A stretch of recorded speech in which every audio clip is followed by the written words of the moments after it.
সাম্প্রতিক বছরগুলোতে ট্রফি জেতার ধারাবাহিকতা থাকলেও গেল মৌসুমে হতাশাজনক পারফরম্যান্স রিয়াল মাদ্রিদের জন্য একরকম চোখে আঙুল দিয়ে দেখিয়েছে পরিবর্তন দরকার।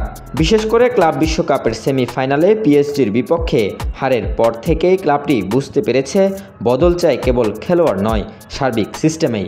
এ কারণে ইউরোপের সফলতম ক্লাব রিয়াল মাদ্রিদ এবার এগোচ্ছে এক নতুন ফুটবল দর্শনের দিকে। দায়িত্ব পেয়েছেন নতুন coach Xavi Alonso. Build up from the back, আধুনিক পজিশনাল ফুটবল আর 3 সেন্টার ব্যাকের কৌশল, এই নতুন রণকৌশলে গুরুত্বপূর্ণ হয়ে উঠছেন ডিফেন্ডাররা। এই লক্ষ্যেই বোর্নমাউথ থেকে দলে টানা হয়েছে স্প্যানিশ প্রতিভা ডিন হুইসেন। ক্লাব বিশ্বকাপে দুর্দান্ত পারফরমেন্স করে নজর কেড়েছিলেন এই তরুণ। তবে চিন্তা বাকি 2 সেন্টার ব্যাক নিয়ে। ইনজুরির কারণে অনিয়মিত আলাবা, মিলিতাও আর রুডিগার 3 জনের কারোর উপরই পুরোপুরি নির্ভর করা যাচ্ছে না। তাই রিয়ালের নজর এখন নতুন এক বিশ্বমানের সেন্টার ব্যাকের দিকে। তাতে শীর্ষ পছন্দ আর্সেনালের উইলিয়াম সালিবা।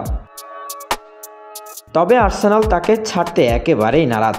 অর্থ কোনো সমস্যা নয় রিয়ালের, কিন্তু বাধা গানারদের অনমনীয়তা। তাই বিকল্প ভাবনায় এসেছে লিভারপুলের ইব্রাহিম কোনাটে। চুক্তির মেয়াদ প্রায় শেষ হওয়ায় আলরেডরা তাকে ছাড়তে রাজি, তবে দাম নিয়েই চলছে দর কষাকষি। ডিফেন্স ছাড়াও রিয়ালের বড় সংকট মিডফিল্ডে। টনি ক্রুসের বিদায়ের পর যে শূন্যতা তৈরি হয়েছে তা পূরণে রিয়ালের প্রথম লক্ষ্য ম্যান সিটির ব্যালন ডিওর জয়ী রদ্রি, আর তার জন্য রিয়াল দিতে প্রস্তুত 100 মিলিয়ন ইউরোর প্রস্তাব।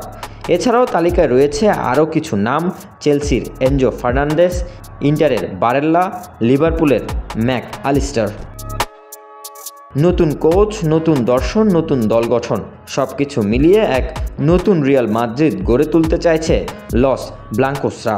এই রূপান্তর কতটা সফল হবে তা সময়ই বলবে।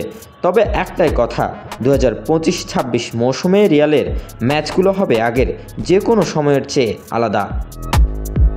Desk report, news now sports.